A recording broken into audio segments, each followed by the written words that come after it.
Bumagsak ang kadiliman kay Ionia, nang kumalat ang mga digmaang Nox-Ianlan sa buong lupain. Ang mga sagradong kagubatan ay nawasak, natutuyo ang batis ng kaluluwa, at mga sinaunang templo sa abo. Sa malayong buro, mga uod na nakaluhod sa wasak na bukid. Ang sirang espada ay damaykit ng malalim sa lupa. Sa harap mo, nagkalat ang mga katawan ng kanyang mga kapwa-alagad. Kinulayan ng dugo ang lupa na dating berde. Ginawa niya iyon, hindi siya. Si Yasua, sumiklab ang galit sa lambak, parang bagyo. Palagi akong naniniwala sa karangalan, sa kawastuhan. Maniwala ka sa mabuti, pero ngayon, may kasalanan at pagtataksil lamang sa harap mo. Nanginginig ang espada sa kamay niya. Sa sandaling ito, pumasok sa isip ko ang imahe ng kapatid ko. Ang batang matigas ang ulo na tumakbo sa iyo. Dati tumawa ng malakas kapag natalo sa mga laban sa pagsasanay. Pero patay na ang batang iyon. Namatay siya noong araw na pinatay niya ang kanyang amo. Pinunit ng mga hiyawan ang tahimik na hangin. Wala nang masabi, wala nang maipaliwanag. Mayroon lamang isang huling labanan. Isang taong sinusubukan mong itama. Isang taksil na tumatakas mula sa kanyang sariling mga kasalanan. Dalawang espada ang magkadikit, ang tunog ng bakal na kulog. Ngunit gaano man kalaka, hindi kayang labanan ni John ang hangin na kinokontrol ni Yasu. Isang suntok lang ay sinalo na ako ng bagyo. Ang kamatayan ay dumarating ng mas mabilis kaysa sa isang hininga. Ngunit hindi kamatayan ang katapusan. Binuksan ni John ang kanyang mga mata, wala na siya sa Ionia. Sa harap mo ay isang anino na nakatayo doon. Mataas na malaking distortion na may napakalaking ngiti at pulang dugong espada. Isang halimaw na hindi pa nakita ni John. Pero matagal na itong nasa isip ko. Natalo ka ng 7. Umaalingaw-ngaw ang tawa sa dilim. Hinigpitan ni John ang kamay. Ngunit sa pagkakataong ito ay hindi ko na hinawakan ang aking espada. Siya mismo ang may hawak ng espada ng halimaw. At magbawas ka, hindi ka binitawan ng dilim. Iminulat ni John ang kanyang mga mata, nakatayo siya sa gitna ng madilim na kagubatan. Kung saan ang mga anino ng puno ay baluktot na parang masasamang kamay. Tumataas mula sa lupa, ang kumikislap na liwanag mula sa soulfire, umaaligid sa paligid, upang lumikha ng isang eksena na parehong pinagmumultuhan at makulimlim. Hinawakan ko ang kamay ko sa mukha ko, isang makinis na hilang mask na hindi maalis. Kinagat ni Zoom ang kanyang mga ngipin habang sinusubukang bunutin ito sa kanyang mukha. Pero parang isa sa katawan mo, mula sa kaloob-looban, may nararamdaman akong gumagalaw sa loob ko. Isang boses na bumulong sa tenga, mula sa pinakamalalim na antas ng kamalayan. Akala mo sarili mo pa rin. Naging iba ka na, lalaking nakamaskara. Isang halimaw, hindi mo maiiling ang iyong ulo para patahimikin ang boses na iyon. Tumingin-tingin ako sa paligid, ang tahimik na kagubatan, pero alam kong hindi walang laman ang lugar na ito. Ang iyong instincts ay nagsasabi sa iyo na may nanunood. Ang mga anino na nagtatago sa gitna ng mga puno, ang mga pulang mata na nakatago sa malalim na ulap, mga nilalang na nangangaso ng mga kaluluwa, na parasitiko sa mga negatibong emosyon, upang mapangalagaan ang kanilang kapangyarihan. Hinawakan ng pulang espada sa kanyang kamay. Kahit na hindi ito armas na ginamit mo, pero kapag hawak mo, ramdam na ramdam ko ang pulso ng aking kaluluwa. Ito ay isang bagong ngunit mapanganib na kapangyarihan. Biglang lumabas ang isang itim na anino mula sa hamog. Isang entity na may baluktot na hugis, may mahabang kuko, at ang kanyang mukha ay kulubat sa kawalan ng pag-asa. Sumisigaw ito ng malakas na tenga. Papalapit ito kay John sa napakabilis na bilis. Sa isang segundo, itinaas ni John ang kanyang espada sa gilid. Hinahasa ang pulang tinted na espada sa pamamagitan ng katawan ng halimaw. Umalingaw-ngaw ang isang alulong, at ang mga arkan ay gumuho sa mga piraso ng kadiliman. Natunaw sa hangin, ngunit hindi pa natukoy. Isa pang boses ang nagmula sa likuran. Iyan ay mahusay. Ngunit sigurado ka, hindi ako isa sa kanila. Walang nanginginig sa paligid. Sa harap mo, may isang lalaking nakamaskara na nakatayo doon. Nakasuot ng itim na damit. Sa kanyang kamay, hawak niya ang isang payat na espada. At sa likod niya ay isang maputlang lilang usok. Bumuo ng hugis ng mga baluktot na kaluluwa. Sino ka? Tanong ni John sa mahina at alertong boses. Bahagyang itinagilid ng lalaki ang kanyang ulo. Isang katulad mo, isang lalaking nakamaskara ang nakatayo. Tumutulo pa rin ang pulang espada sa kamay ko. Ayak lang ang kaluluwa ko, ngunit bakit mas alerto ka? Hindi ito ang mga labi ng halimaw. Yung lalaking nasa harap mo, ang estranghero ay nakasuot ng itim na damit, mukha na nakatago sa likod ng isang plain white mask. Dalawang matalas na mata lang, na parang sa bawat iniisip, isang katulad ko, napapikit siya sa malamig na boses. Tama, tumawa siya, narinig mo rin naman di ba? Ang tunog ng maskara sa iyong mukha, na ikayam ni John ang espada. Hindi ko alam kung ano ang sinasabi mo. Umiling ang lalaki sa kasinungalingan, ngunit hindi mo maiintindihan sa lalong madaling panahon. Itinaas niya ang kanyang kamay at mula sa maputlang lilang usok sa likuran niya. Isang dilim ng hangin ang tumataas, bumuo ng isang silweta. Anja Trang ay struggling sa kawalan ng pag-asa. Hindi ito sumisigaw o umaatake tulad ng ibang mga demonyo. Nanginginig lang na parang nilalamon mula sa loob. Dang nakasimango, hindi niya pinatay ang Asia. Nahuli niya ito, hindi ka katulad ko. Hininaan ni John ang boses, hindi ka nang huhuli ng ayak para sirain sila. Kinokolekta mo ang 10 sa kanila para sa ilang layunin. Tumawa ng mahina ang estranghero. Hindi naman tayo magkaiba. Ang tunog ng kanyang pangalan ay bumulaga kay John. Kilala mo ako, syempre. Ang iyong pangalan ay umaalingaw sa mundo ng mga espiritu. Parang sumpa, isang namatay ngunit hindi nagpahinga. Isang nagpapakilalang mangangaso ng demonyo. Ngunit hindi namalayan iyon. Siya mismo ay nilalamon ng dyablo. Dahan-daang kumislap ang mga mata sa mapanganib na sinag. Wala tayong panahon para makinig sa kalokohan. Tumawa siya ng malakas kaya diretso na tayo sa punto. Isang hakbang pasulong siya, umiikot na parang gusto kitang tulungan John. Tulungan mo ako, tamang dulang, nangangaso ka ng arakang, tama ba? Pero alam mo ba, may isang uri ng arakang, mas malakas kaysa sa mga nakaharap mo. Ang mga demonyo ay hindi lamang kumakain ng negatibong emosyon, ngunit kontrolin din at manipulahin ang mga ito. Mga nilalang na maaaring magwasak ng kaluluwa, nang hindi ito hinahawakan. Natahimik si John, nagpatuloy ang estranghero. Sa tingin mo, pinagtawanan ka ng demonyo noong namatay ka. Normal na page lang Asia Sao. Ang kanyang mga salita ay nagpalamig kay John. Tumatakbo kasama ang gulugod. Ano ang alam mo tungkol dito? Bumaba ang boses ni Juan. Alam ko ang pangalan niya. Nakangiting ikinulong ni John ang kanyang kamao. Sa lahat ng oras, ikaw ay nangangaso para sa mga arachnid. Subukang lipulin ang mga ito, at tuklasin ang pagkakakilanlan ng halimaw. Natawa ako sa katawan mo. Kung alam niya talaga, tiningnan ng estranghero si John sa mata. Boses bilang imbitasyon mula sa kaibuturan. Sumama ka sa akin at dadalhin kita sa katotohanan. Tinitigan ni John ang estranghero sa kanyang harapan. Ang espasyo sa pagitan ninyong dalawa ay nagyelo. Tanging hangin lang ang humahampas sa mga puno. Spirits of fire na kumikislap sa kagubatan. Sumasayaw sa dilim parang ang mga tahimik na saksi. Alam mo talaga ang pangalan nito? Tanong ni John sa mahinang boses. Itinagilid ng estranghero ang kanyang ulo. Mga mata sa likod ng maskara. Parang pinagmamasdan ng pinakamaliit na galaw ni John.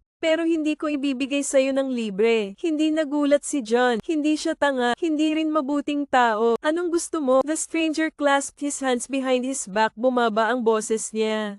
Isang hamon. Nang matapos siya, biglang nagdilim ang espasyo sa paligid ni John. Hindi pa tapos ang dilim. Nilulunok nito ang lahat. Wala na ang mga puno. Ang lupa ay naging isang walang katapusang kailaliman. Walang natira maliban sa kanya at kay John. Tapos may lumabas na boses. Ang iyong galit ay apoy. Ngunit maaari ba itong masunog? Ang dilim sa puso mo. Mula sa kadiliman ng kalawakan ay nagsimulang bumukas ang mga pulang mata. 10,000, ang mga baluktot na anino, ang mga madilim na nilalang ay gumagapang sa labas ng kalawakan. Lahat sila ay may baluktot ng ngiti sa kanilang mga mukha. Isang rakang ngunit, hindi ito tulad ng maliliit na demonyo na hinarap ni John. Hindi sila nagmamadaling umatake kaagad. Nakatayo sila doon na umiikot sa dilim. Bulong ng mga salitang hindi. Sino ang nakakaintindi? Ang mga bulong ay gumagapang sa ulo ng dayami. 7 ang natalo mo. Pinagtaksilan mo ang iyong pamilya. Pinatay mo ang iyong mga kapatid. Namatay ka sa ilalim ng espada ni Yahshua. Bawat salita, parang matutulis na talam na tumatagos sa isip ni John. Kinuyam niya ang kanyang espada at kinagat ang kanyang mga ngipin. Hindi ito katotohanan. Ito ay isang psikolohikal na laro, isang mental na bitag. Nakakita na ako ng mga demonyong ganito dati. Ayaw kumain ng tako, kaya mo ba silang patayin? Malamig na umalingaw-ngaw ang boses ng estranghero. Pumikit si John at huminga ng malalim. Pagmulat ko ng mata ko, may pulang glow sa pupils ko. Hindi natin sila kailangang patayin. Sabi mo sa steady voice, kailangan lang nating tandaan kung sino tayo. Hinampas niya ang kanyang espada at pinunit ang gabi. Lumiwanag ang pulang-pula na liwanag mula sa landsword. Nagwawalis sa arakang. Tumili at tumili ang mga nilalang. Ito ay lumiit at naglaho na parang hindi umiral. Sa isang kisap mata, ang kadiliman ay umuurong at ang kagubatan ay bumalik sa dati nitong anyo. Ang estranghero ay nakatayo doon na pinapanood ang lahat. Pumalakpak siya ng malambot ngunit makahulog ang palakpak NDT-0. Sabi niya hindi ka nahulog. Pisil ang espada. Sabihin mo sa akin kung ano ang alam mo tungkol sa Diablo. Natahimik sandali ang estranghero at saka siya tumawa. Ang pangalan nito ay Puro Hangin. Parang ang gabi mismo ang nagpipigil ng hininga. Napatingin ng diretso si John sa lalaking nakamaskara. Ang mga mata ay kasing talas ng espada sa leeg. Sabihin mo, marahan na tumawa ang estranghero. Kumikislap ang mga mata sa tuwa. Dahan-dahan niyang itinaas ang kamay. Yung puting maskara sa mukha ko. Dahan-daang tinapak ito ng 3 beses. Bulong niya sa pangalan niya at tumigil siya. Hindi dahil sa ayaw niyang magsalita, kundi dahil hindi niya kaya. The moment na malapit nang lumabas ang pangalan sa labi niya, gumuho ang espasyo, ang kagubatan na parang dinudurog ng di nakikitang puwersa. Sumipol ang hangin, tulad ng sigaw ng libu-libong sinumpa ang kaluluwa. Dumidilim na ang langit, ang mga itim na alon na gamulong mula sa wala hanggang sa wala. Ang pulang espada sa kanyang kamay ay gumuhit ng isang maliwanag na linya.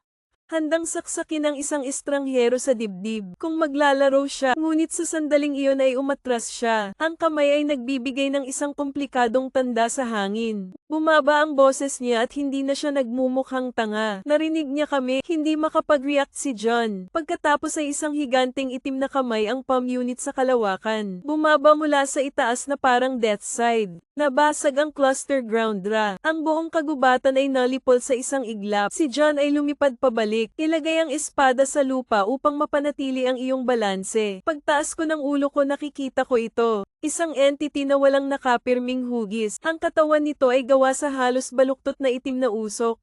Laging nagbabago, laging umiikot. Ang tanging mukha na umiiral ay isang pangit na maskara. May ngiti na puno ng pangungutya. Hindi nito sinasabi, ngunit umalingaw sa kanyang isipan ang kanyang pagtawa. Yan ang tawa. Narinig ang tawa ng mamatay ang buwan. Hinihigpitan ng kanyang dibdib ang kanyang tuyong lalamunan. Heto na, natawa ang Diablo sa pagkamatay mo. Hinigpitan ng estranghero na nakatayo sa tabi ni John ang kanyang kamay at mabilis na nagsalita. Hindi ka sapat para talunin siya. Kung gusto mong mabuhay ngayon, iisa lang ang paraan. Hindi inalis ni John ang tingin sa kung ano ang halimaw na nasa harapan niya. Tumingin siya ng diretso sa akin at kinuha ang kapangyarihan ko. Nanginginig na nakatayong hindi gumagalaw. Hindi iniwan ng kanyang mga mata ang halimaw sa kanyang harapan. Namilipit ang katawan nito na parang buhay na bangungot. Basag ang mukha sa ilalim ng baluktot na maskara na tumatawa pa rin. Ayan yon. Nandoon ang tawa. Sa iyong mga huling segundo, nakadikip ang mga daliri sa espada. Nag-aapoy ang gal, but at that moment bumulong ang lalaking nakamaskara sa tabi niya. Kung atakihin mo ito ngayon mamamatay ka. Hindi tumingin si John, pero malamig ang boses. Ano ang sasabihin mong gawin ko? Nakaluhod, nagmamakaawa na iligtas niya ang kanyang buhay. He tilted his head malalim pero piercing ang boses niya. Sinasabi ko sa iyo na tanggapin mo ang aking kapangyarihan. Ang alok ay nakabitin sa umiikot na espasyo. Lumingon sa kanya, sino ka? Mahinang tumawa ang estranghero. Pagkatapos ay tinanggal niya ang kanyang maskara. Sa likod ng makinis na puting maskara na walang mukha, mayroon lamang isang malalim na black hole. Isang walang katapusang spiral na lumalamon sa liwanag. Hindi na tayo AI. Ang boses na nagmumula sa hangin. Dati ako ay isang tulad mo. Isang lalaking humahabol sa mga halimaw na ito. Hanggang sa nilamon na kami nito. Nilagay niya ang kamay niya sa harap ni John. Pero kaya kung ibigay ang kailangan mo, ang kapangyarihang patayin ito, ang hangin ay sumisigaw ng mga patak ng kadiliman na nagmumula sa araka. Twist, parang mga kamay na inaabot para hilahin sila sa kawalan. Wala nang masyadong oras. Napatitig si John sa kamay na nasa harapan niya. Isang taksong tumanggap ng kapangyarihang pumatay sa demonyo. Ngunit sa anong presyo? Ngunit muling umalingaw-ngaw ang tawa nito. Muli tulad ng araw na namatay ka. Namumula ang mga mata ni John na walang ibang pagpipilian. Ibigay mo sa akin ang iyong kamay. Nang magkadikit ang dalawang kamay, napuno ng lamig ng kadiliman ang kanyang katawan. Pinisil ng chrome ang bawat butil ng karne. Bawat daluyan ng dugo ay niluluhod ko. Parang 1/0 of a nanogram kaluluwa mo ang napunit. Tapos sa isip ko may boses na bamulong. Mula ngayon, hindi ka na mangangaso. Ikaw ay bahagi ng kadiliman. Patayin ang demonyong iyon at hanapin ako. Bumukas ang mga mata ni John. Nawala ang pulang ilaw. Isang malalim na itim na pupil na lang ang natitira. Sinasalamin ng isang bagyo na malapit ng tumama. Hinawakan niya ang espada at nawala. Nanginginig ang espasyo. Bawat hangin ay umiikot. Parang sumisigaw ang mundo. Si John ay sumugod sa kanyang katawan na bahagyang marumi. Ito ay tulad ng pagsira sa mga tanikala ng katotohanan. Ang pulang espada sa kanyang kamay ay lumipad sa paligid. Lumilikha ito ng spiral ng madilim na hangin. Diretso patungo sa halimaw. Ang tunog ng laslas na naghihiwalay sa langit. Gumuho ang lupa sa ilalim ng dalisay na presyon ng kadiliman. Mga alon sa bagyo. Ngunit hindi nagtatago ang halimaw. Nakatayo ito na parang naghihintay. Nang hawakan na ng talamang baluktot nitong maskara, may nangyari. Buong isang matigas na puwersa ng pagkakulong sa lugar. Nakaramdam ako ng invisible force na humawak sa katawan ko. Hindi ka maaaring ilipat ng 1 pulgada pasulong. Bawat sinulid ng kadiliman mula sa halimaw. Kinukuha nito ang espasyo sa paligid nito. Gawing buhay na kulungan ang lugar na ito. Akala mo kaya mo na akong patayin this time, sabi niya. Wala nang tawa na umaalingaw-ngaw sa isip ko. Isa lang ang basag na boses na parang gawa sa libu-libong sirang pangarap. Nagtaas ng kamay ang halimaw. Sumasabog ang kadiliman sa paligid. Nakapulupot sa katawan ni John na parang tsunami. Sa isang lugar sa isip ko, natagpuan ni John ang kanyang sarili na nakatayo sa harap ng salamin. Ngunit hindi ikaw ang sumasalamin dito. Siya yon. Siya ang demonyong pumatay sa'yo. Nanlamig ang mukha ni John. Kung hinawakan mo ang salamin, hindi ako magpapatalo sa'yo. Basag na salamin, kasabay nito sa realidad. Nanginginig na naman ang mga mata niya sa pulang ilaw. Sinira mo ang mga tanikala ng kadiliman sa paligid mo. Pagkatapos ay magtapo ng isang tuwid na slash. Sa pagkakataong ito ay hinawakan ng talamang halimaw. Ang hiyawan na pumupunit sa buong gabi. Ang mga patak ng kadiliman ay nahuhulog na parang abo. Ngunit ang halimaw ay hindi patay. Tumawa lang ito, nagbago ka na. Ang kanyang mga mata sa aking kaluluwa. Ngayon ikaw ay katulad ko. Tapos wala na. Tanging kadiliman ang natitira sa paligid ng zone. At isang tanong ang pumasok sa isip ko. Tayo pa ba ang sarili natin? Napakatahimik ng espasyo na nakakatakot. Tapos na ang bagyo. Ngunit, lumulutang pa rin sa hangin ang abo ng dilim. Si John ay nakatayo sa gitna ng isang desyerto na larangan ng digmaan. Maliit ang pulang espada, bawat patak ng demonyong enerhiya sa lupa. Napatingin ako sa kamay ko, hindi dahil sa takot, hindi dahil sa pagod. Wala na kasi akong nararamdaman. Ang galit ngayon lang ang galit, double cut na pakiramdam. Ang katotohanan ay sumiklab lahat, parang tsunami na tinangay ang lahat. Pero ngayon kapag naayos na ang lahat, isang walang katapusang kawalan na lang ang natitira. Anong ginawa ko? Bulong niya, pero walang sumasagot. Wala nang demonyo sa harapan ko. Isang itim na maskara lamang ang nahulog sa lupa. Ang maskara ng Asia Kang. Ang mga nilalang. Parasitize sa mga takot at negatibong emosyon ng mga tao. Sa tuwing nasa Ira ang Asia Kang, magiging maskara ang tunay niyang pangalan. Parang bakas ng durog na kaluluwa. Yumuko ang uod at pinulot ito. Sa sandaling hinawakan mo ang maskara, napuno ng kakaibang agos ng mga alaala ang aking isipan. Lahat sila tsinela. Pinagtaksilan nila ako. Kailangan nilang magbayad. Ayaw naming mamatay. Huwag mo akong iwan. Huwag mo akong iwan. Ang imahe ng isang madugong batang mandirigma, nakatayo sa gitna ng mga patay. Yung mga kasama niya dati, kanyang mga kamag-anak. Tinitigan ko siya ng may galit na mga mata. At pagkatapos ay iniwan siya. Sumabog ang puot sa kanyang puso. Nilunok siya nito. Gawin siyang halimaw na kamamatay lang ni John. Isang nawawalang kaluluwa. Hindi kay John ang boses na iyon. Bumalik ako sa tabi mo. May nakatayong lalaking nakamaskara. Siya ang umabot kay John. Sa nakaraang kabanata, naramdaman mo na ba? Tanong niya sa boses na kasing lambot ng hangin. Ang linya sa pagitan ng mga tao at mga halimaw ay napakanipis. Tiningnan ni John ang maskara sa kanyang kamay. Ang totoo ay tama siya. Isang hakbang lang ang nawala, konting po, isang maling desisyon. Kaya ang isang tao ay maaaring maging isang demonyo. Tulad ng mandirigma, tulad ng kanyang sarili, o kahit na tulad ni John mismo. Naramdaman kong nanginginig ang maskara sa mukha ko. Parang tumatawa din siya. Ang maskara sa nanginginig na mga kamay. Umaalingaw sa aking isipan ang mga bulong. Tulad ng daan-daang boses na pinagsama-sama. Isang butas na sakit sa ulo. Kinailangan ni John na ikuyom ang kanyang kamao. Subukan mong kumalma. Ang lalaking nakamaskara sa tapat mo ay nakatayo doon na hindi gumagalaw.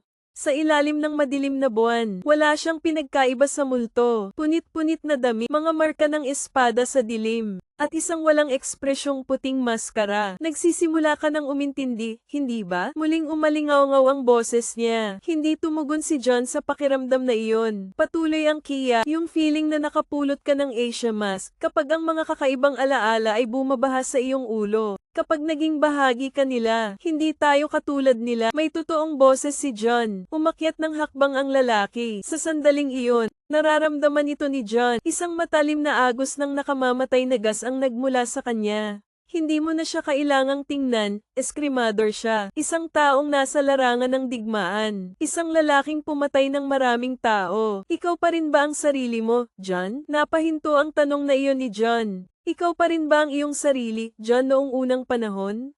Isang kapatid, isang mandirigma na nagtatanggol sa kanyang sariling bayan. Namatay siya sa ilalim ng espada ni Yasuo. Ano ang natitira ngayon? Isang hunter arcan, isang isinumpang nilalang. Isang multo ng iyong sarili, tumahimik ka. Ayaw nang isipin ni Jun. Nagmamadali ka. Dumiretso ang pulang espada sa lalaking nakamaskara. Sa espada ni John ay tumigil. Yung nakasuot ng maskara hawak ang suntok gamit ang mga kamay.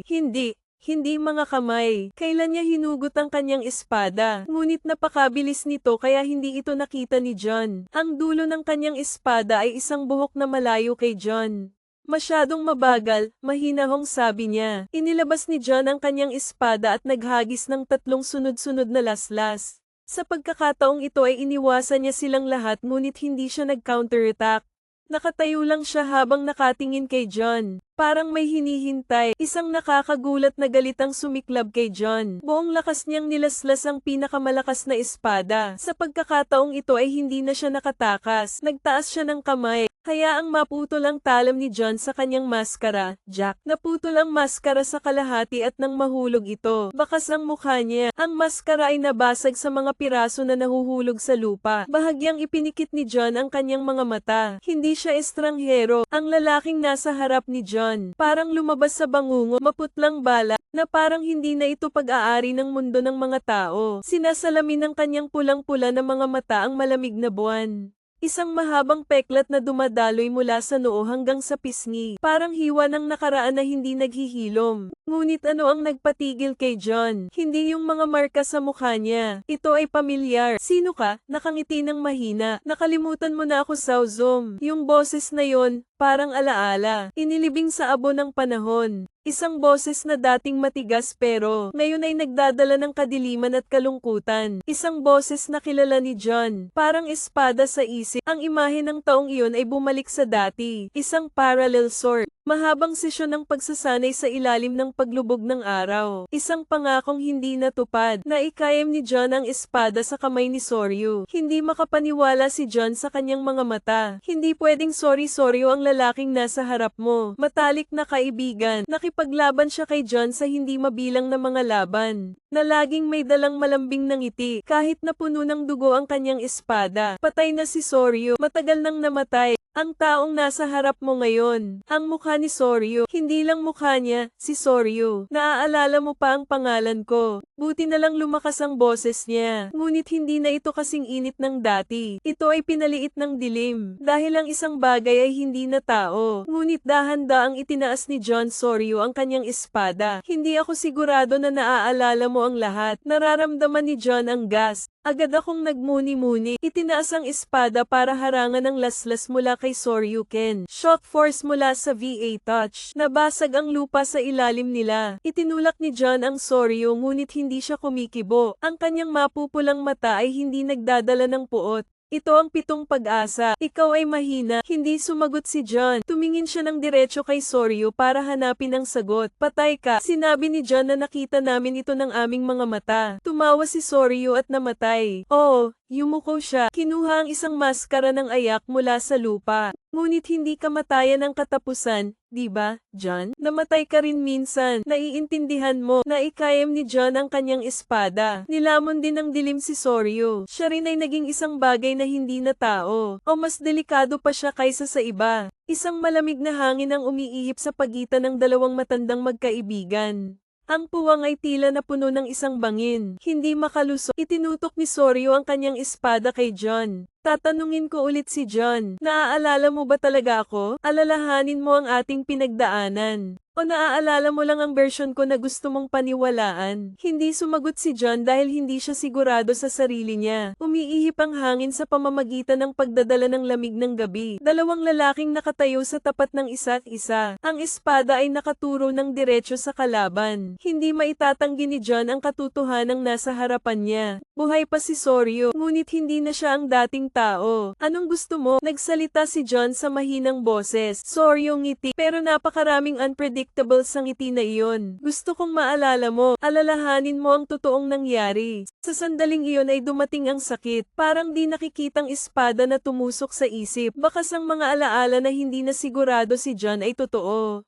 O lumilitaw ang virtual na imahe ng Soryu. Hindi yung taong nasa harap mo ngayon. Ito ang Soryu ng nakaraan. 2 taong magkasamang nakatayo sa ilalim ng puno ng cherry. Noong payapa pa ang mundo. John, balang araw aalis tayo sa lugar na ito. Tayo ang magiging pinakamalakas na eskrimador. Isang pamilyar na boses. Isang pangakong hindi maaalala ni John na nakalimutan. Ngunit ang susunod na larawan ay ang dugo ay apoy. Ito ay isang sigaw sa kawalan ng pag-asa. Ay ang kanyang sariling espada na tinusok sa Soryu. Ay humang dilat na mga mata. Imposible naman. Huminga siya ng malalim at nakakuyom ang kamay niya sa espada niya. Nasaksihan ko ng sarili kong mga mata ang pagkamatay ni Soryu. Ikaw mismo ang pumatay kay Soryu. Ano ang taong nasa harap mo? Nakatingin lang sa kanya si Soryu, kasing talas ng kutsilyo ang mapupulang mata. Naalala mo ba si Ra? Pinatay kita. Bulong ni John sa kanyang boses na hindi makapaniwala. Hindi ang sarili ko. Umiling si Soryu. Hindi mo ako pinatay, John. Pinagtaksilan mo ako. Sa sandaling iyon ay wala akong ibang narinig. Isang nakabaon na katotohanan ay binaligtad lamang. Pero totoo ba talaga? O ito ba ay isang psikolohikal na laro lamang? Naramdaman ni John na bumibigat ang kanyang hininga. Ang mga alaala na akala ko ay nakabaon na. Biglang tumaa. Parang halimaw nakakalabas lang sa mga tanikala nito. Nakita ko ang sarili kong pinapatay si Soryu. Ngunit si Soryu ay nakatayo sa kanyang harapan na may pulang mata. May boses na puno ng panghuhusga. Hindi yan ang totoo, pinagtaksilan kita. Tumingin ng diretso si John kay Soryu sa mahinang boses. Dahan-daang naglakad si Soryu papunta sa akin. Ang espada sa kanyang kamay ay pumutok sa mahinang tunog. Parang may binubulong. Naisip mo na ba, bakit nasira ang alaala mo? Dahan-daang kinuyam ang espada. Nagtataka ako noon. Napakalabo ng pagkamatay ni Soryu noong gabing iyon. Parang nabura ang isang parte ko. Sino ang gumawa niyan? Umaasa si Juan Pito na ang kanyang mga mata ay mas matalas kaysa dati. Mahinang tumawa si Soryu. Malalaman mo sa lalong madaling panahon. Pero bago mo makuha ang sagot, itinaas niya ang kanyang espada hanggang sa itinutok ito kay John. Gusto kong makita kung karapat-dapat kang maalala. Humanda ka, John. Maglalaban tayo. Wala nang salita. Tanging angal lang ng hangin. Ang lamig ng hangin sa pagitan ng dalawang lalaki. Itinutok ni Soryu ang kanyang espada kay John. Hindi nagpatinag ang mapupulang mata niya. Hindi umatras si John. Hindi ko alam kung ano ang totoo, kung ano ang kasinungalingan. Pero isang bagay ang alam kong sigurado. Ang espada ay hindi kailanman nagsisinungaling. Tanging ang espada ay salamin ng tunay na pagkatao ng isang eskrimador. Kaya kung gusto mong malaman ang totoo, may paraan ka lang para lumaban. Halika dito, bulong ni Soryu. Sa sandaling iyon ay nawala siya. Hinawakan niya ang espada. Lumitaw si Ken Soryu sa harapan niya. Ang kanyang espada ay kumikislap na parang kidlat. Agad namang umatras si John, ngunit hindi siya tumigil. Ang mga espada ay patuloy na nahuhulog. Matalas ang bawat lasla. Ito ay tulad ng pagputol sa kalawakan. Naramdaman ni John ang pressure. Si Soryu ay mas malakas kaysa dati. Ngunit ang pinaka nakakatakot ay hindi ang kanyang kapangyarihan. Ito ang pamilyar na pakiramdam sa mga espadang iyon. May napagtanto si John. Itong swordsmanship style, hindi ito sayo. Sorry, ngumisi ng napakabagal at saka kumaway. Isang espada ang palm unit sa hangin at dumiretso sa loob. Walang ibang paraan. Itinaas ko ang aking espada. Ngunit isang hindi nakikitang puwersa ang darating. Napabuga ng malakas si Boom John sa lupa. Tumataas ang alikabok. Naramdaman kong tumutulo ang dugo mula sa gilid ng labi ni Soryu.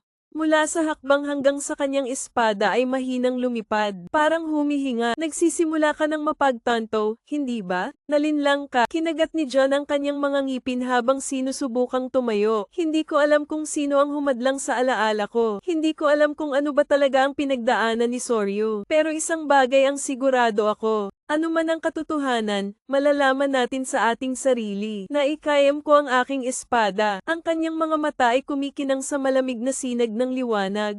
Mahinang tumango si Soryu. Kung gayon, ipakita mo sa akin ang iyong lakas. Nagsalubong ang dalawang espada. Ken, ang mga puwersa ng VA ay tumama ng napakalakas na ang lupa ay pumutok sa ilalim ng kanilang mga paa. Malinaw itong naramdaman ni John. Hindi na si Soryu ang taong nakilala ko noon. Soryu ngayon ay hindi lamang mas malakas, ngunit bawat linya ng kanyang espada ay naglalaman ng isang bagay. Ito ay lubhang mapanganib. Pinagmumulan ng kapangyarihan na hindi sa kanya. Alam na alam ni Jun ang estilo ng malakas na Soryu. Walang labis na paggalaw. Pero ang espadang ginagamit niya, hindi ito sa kanya. Yumi na umiwas sa dulo ng espada ni Soryu sa pisngi niya. Nag-iiwan ng maliit na hiwa. Hindi tumitigil ang shower. The moment na kumislap ang espada, tumalikod si Soryu at naglunsad ng panibagong slash. Kasing bilis ng hangin, malakas na parang kulog na walang bitak. Napilitan si John na itaas ang kanyang espada para tulungan si Ken.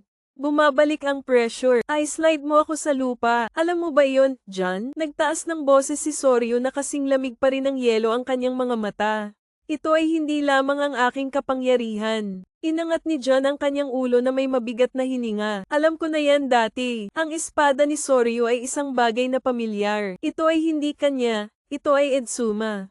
Imposible naman. Bulong ni John na patay na si Edsuma. Ang teknik niya ang pumatay sa kanya. Ang tanging taong nagmana ng estilong ito ay si Yasua. Kaya bakit ginagamit ito ni Soryu? Si Ken na may espadang pumupunit sa hangin ay sumugod upang bumalik sa realidad. Nagmamadali ka, ngunit hindi mo ito maiiwasan ng lubusan. Isang malalim na hiwa sa iyong balikat. Ang pagbuhos ng dugo ay kinulayan ng pula ang kamiseta. Hindi tumitigil si Soryu. Dahan-dahan siyang naglakad patungo kay John. Umaalingongaw pa rin ang espada sa malalambot nitong daing. Parang kaluluwang bumubulong. Oras na, John. O harapin mo ang katotohanan. Itataas niya ang kanyang espada o mamamatay ka sa aking mga kamay.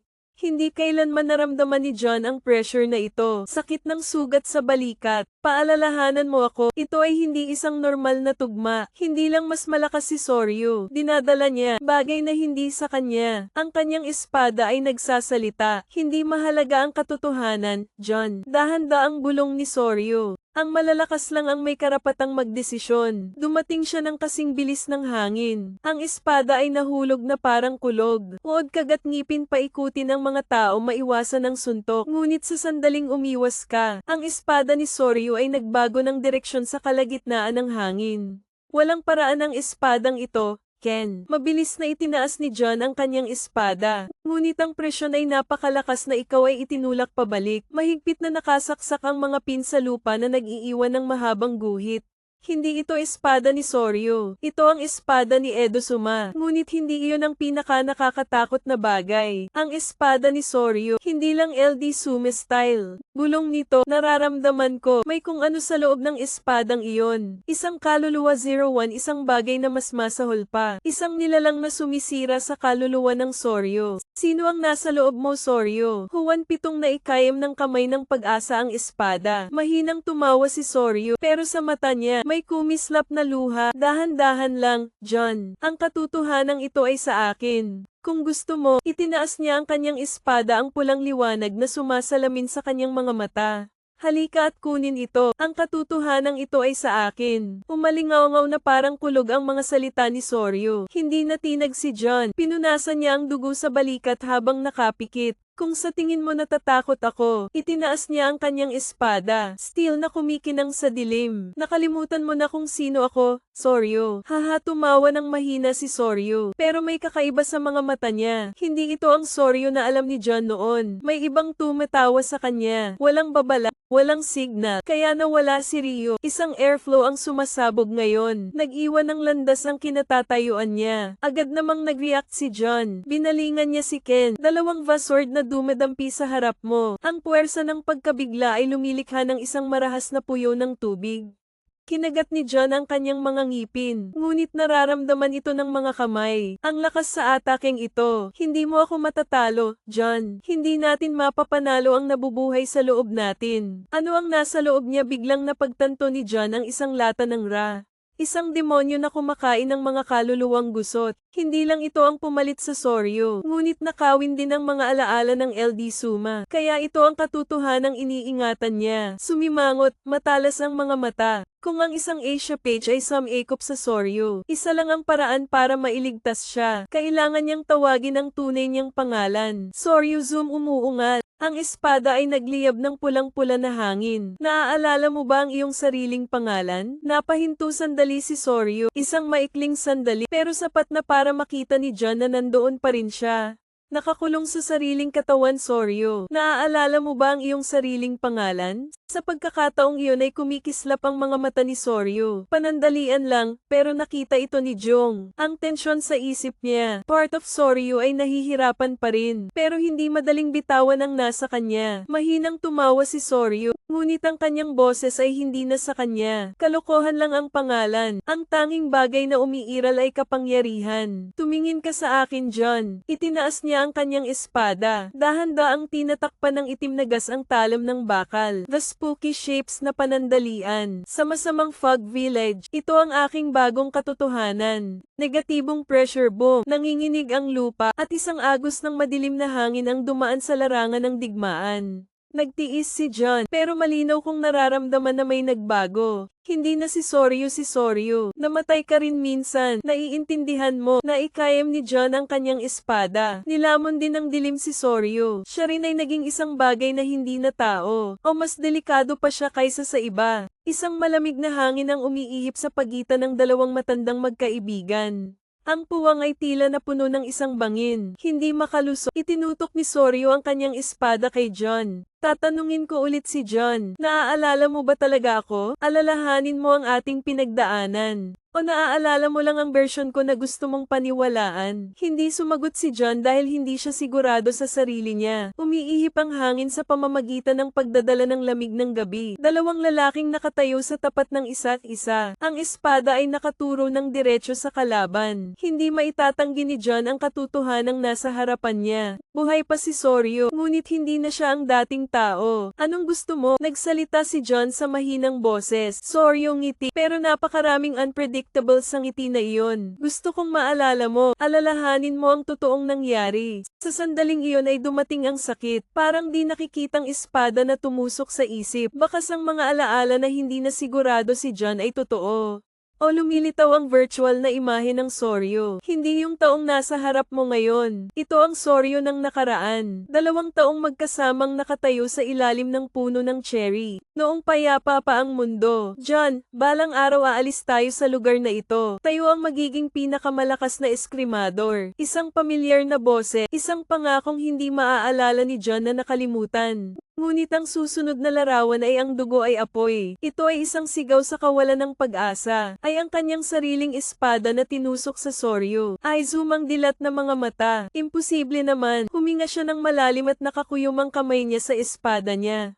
Nasaksihan ko ng sarili kong mga mata ang pagkamatay ni Soryu. Ikaw mismo ang pumatay kay Soryu. Ano ang taong nasa harap mo? Nakatingin lang sa kanya si Soryu, kasing talas ng kutsilyo ang mapupulang mata. Naalala mo ba si Ra? Pinatay kita. Bulong ni John sa kanyang boses na hindi makapaniwala. Hindi ang sarili ko. Umiling si Soryu. Hindi mo ako pinatay, John.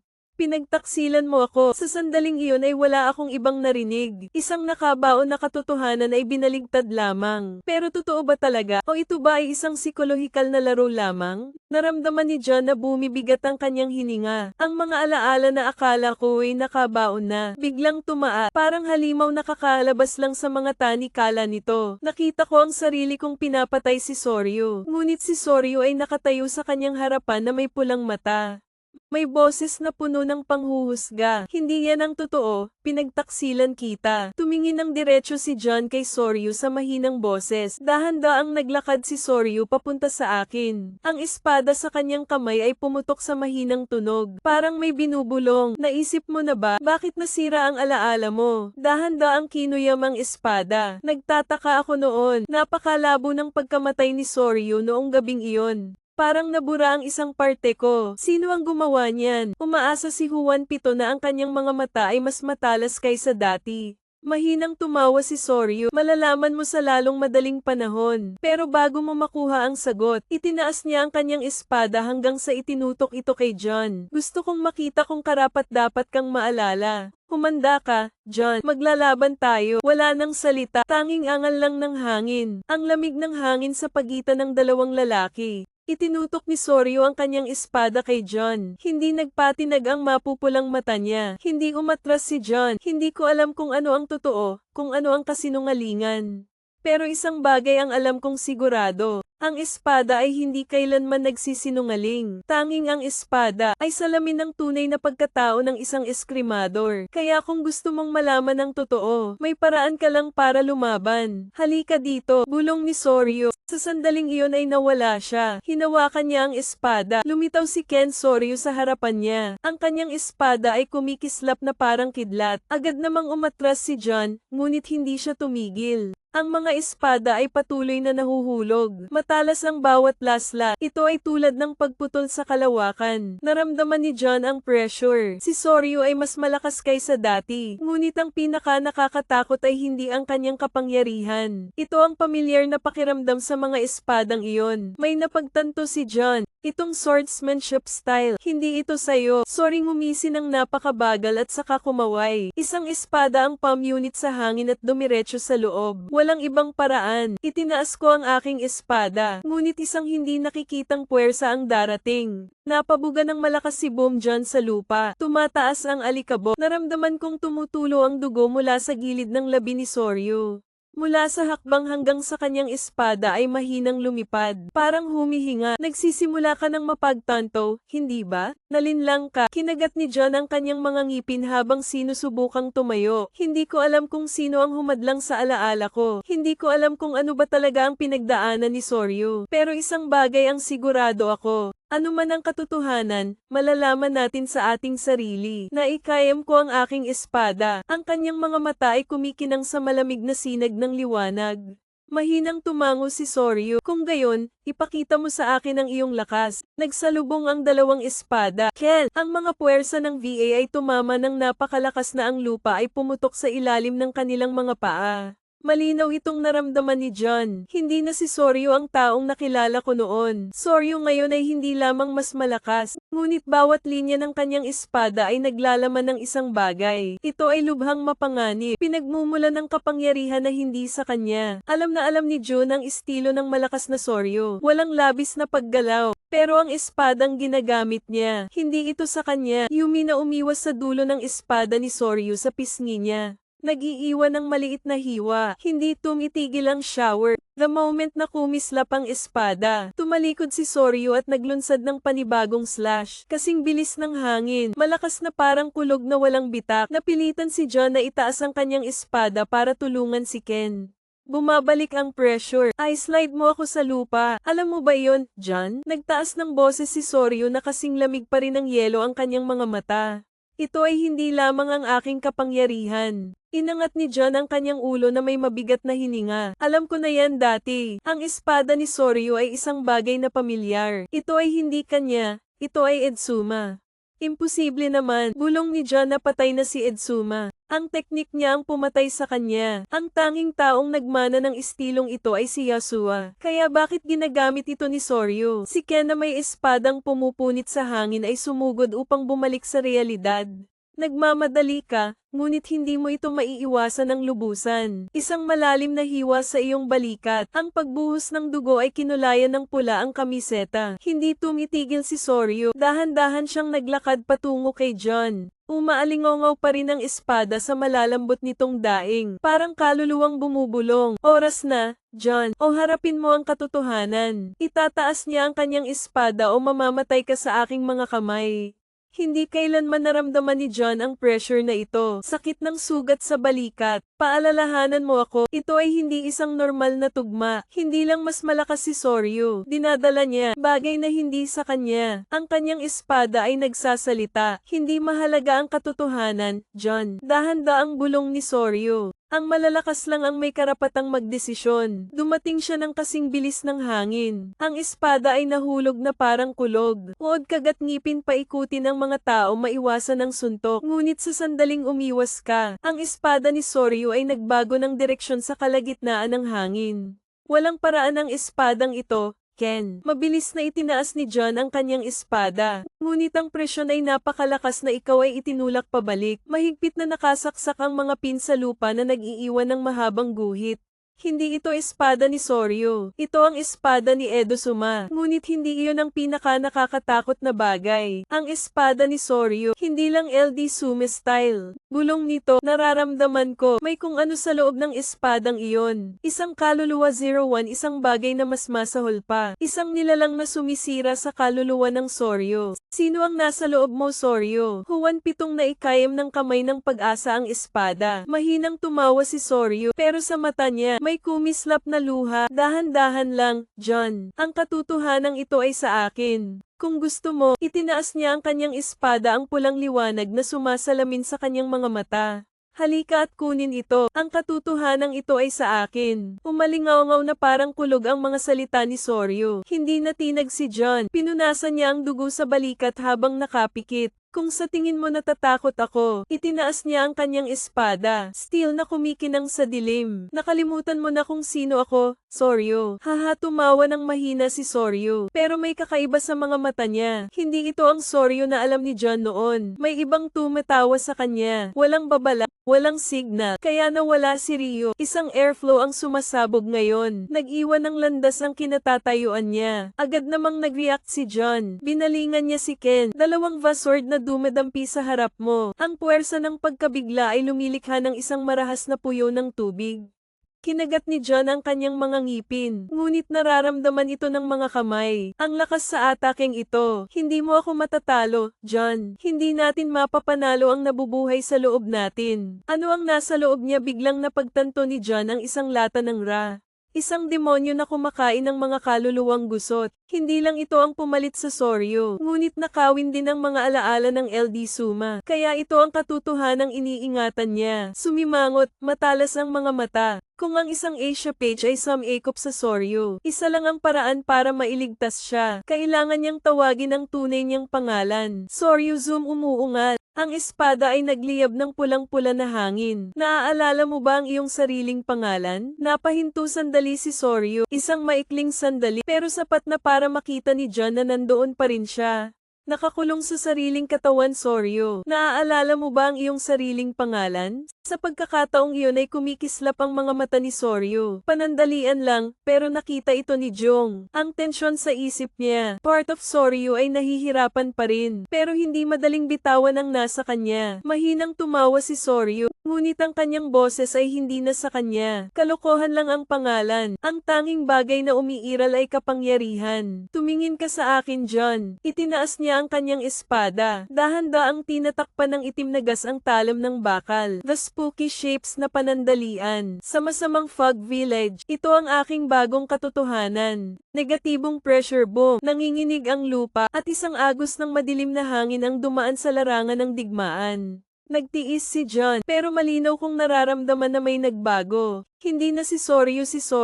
Nanginginig si Soryu. Ang mga bakas ng ayaan ay hindi pa tuluyang nawala. Umiling siya habang sinusubukang itaas ang boses. Tinatawag kanyang John Nose. Sagot ni John. Isang malalim na boses na parang espadang umaalingaw sa kabibi nito. Parang sarado ang espasyo. Ito ay hindi dahil sa pagkakaroon ng isang entity. Ito ay dahil sa isang bagay na mas nakakatakot. Isang paanyaya mula sa kadiliman mismo. Biglang umihip ang malakas na hangin. Sa mga bulong na umaalingaw sa hangin. Tumawid sa linya at malalaman mo ang katotohanan. Bahagyang yumanig ang lupa sa ilalim ng mga paa ni John. Parang may gumagalaw mula sa kailaliman. Isang gate ang bumubuka. Hawakan ang espada sa iyong kamay. Naiintindihan ko na hindi ito isang bitag. Ito ay isang pagkakataon. Isang pagkakataon upang malaman kung sino ang nagmamanipula nito. Ara kang para maunawaan ang entity na tumawag sa iyong pangalan. Lumapit si Yasuo sa kanyang maingat na tingin. Gusto mo talaga siyang sundan. Bumaba ang tingin niya sa maskara sa mukha niya. Kamakaway pa ito. Tapos tumingin ako sa steady eyes. Wala tayong ibang pagpipilian. Hindi na naghintay. Humakbang si John. At nilalamon ka ng dilim. Binalot ng kadiliman si Juan na parang walang katapusang kalaliman. Para lamunin ka, may liwanag, walang gravity. May nakakasakal lang na pakiramdam. At umaalingaw sa aking isipan ang mga bulong. Pinili mo ang landas na ito. Muling umalingaw ang boses na iyon. Ngunit sa pagkakataong ito ay mas malapit na. Gamitin ang clench ng espada. Naninigas ang katawan kapag nakikilala ang dilim. Walang laman ang paligid. Ang malabong mga hugis na lumilitaw. Lumilitaw ang daan-daan o libo-libong mga deformed na mukha. Walang laman ang mga mata nila pero pinagmamasdan ka. Eirakang ang mga nawawalang kaluluwa. Mga entity na humahabol sa mga negatibong emosyon. Pero hindi ko pa sila nakitang nagkukumpulan ng ganito. Biglang lumitaw ang lupa sa ilalim ng iyong mga paa. Ang nakapalibot na espasyo ay nabago. Mula sa wala hanggang sa isang pamilyar na lugar. Isang kagubatan. Hindi ito isang normal na kagubatan. Paikat-ikot na mga puno ng kahoy. Ang balat na nabubulok ng dilim. Ang matingkad na pulang bulaklak ay nahuhulog. Dahan-daang natutunaw sa sandaling tumama ito sa lupa. At sa harap mo, sa makapal na itim na hamog ay lumitaw ang isang anino. Siya na nagpakita sa dilim, na naglaho na parang ilusyon. Sinong tumawag sa'yo dito? Nakasuot pa siya ng itim na balabal. Ang walang laman na maskara ng kawalang interes. Ngunit sa pagkakataong ito ay nararamdaman ko na ang kapangyarihan. Lumalabas sa kanya, isang bagay na higit pa sa isang prosesyon lamang. Galit na estranghero mababa ngunit umaalingaw. Maligayang pagdating sa maskara, hindi sumagot si John. Nakatitig lang ako sa kanya. Ang kanyang mga kamay ay nasa espada pa rin. Nakatagilid ang ulo niya na parang pinagmamasdan ka. Tapos naglahad siya ng kamay. Hinahabol mo si Arakang. Mabagal ang boses. Ngunit ang bawat salita ay nagdadala ng hindi nakikitang bigat. Ngunit naisip mo na ba kung bakit sila umiiral? Bumukas ang kamay niya at sa sandaling iyon ay gumalaw ang kadiliman sa paligid ni Juan. Mga sinaunang alaala ng pagkamatay ni LD Suma. Labanan sa Yasuo. Sa sandaling huminga ka at sa sandaling pinatay mo si Asia. Ninakaw ng unang pahina ang kanyang espada. At ang maskara ay nasa aking mukha. Akala mo hunter ka. Nagbulungan ng mga estranghero ngunit hindi si John. Hindi mo sila hinahabol. Ikaw ay bahagi nila. Napatigil ang mga salita kay John. Ang lamig ay dumadaloy sa gulugod. Pero bago ka mag-react, bumangon ang dilim at dumating siya. Nagsimula na ang laban. Itinaas ni Jong ang kanyang espada. Ang pulang bakal na talam ay kumikinang sa liwanag mula sa daigdig ng mga espiritu. Ngunit kapag ang espada ay pumutol sa kadiliman, hindi ito pumuputol sa laman, nawawala ang mga estranghero. Natutunaw siya sa kawalan na parang hangin. At mula sa likod ay isang laslas ang napunit sa hangin. Oras na para lumingon. Tumawid ng dalawang espada upang suportahan ang pag-atake. Ang lakas ng suntok ay nanginginig ang buong katawan ko. Na maganda ang reaksyon. Mababa at kawili-wili ang boses. Napaatras ang estranghero. Nakatayo sa dilim. Na para bang ito ang kanyang teritoryo. Pero hindi mo pa rin maintindihan. Inabot niya ang isang kamay. At kaagad, nagsisimulang gumalaw ang mga baluktot na hugis sa paligid.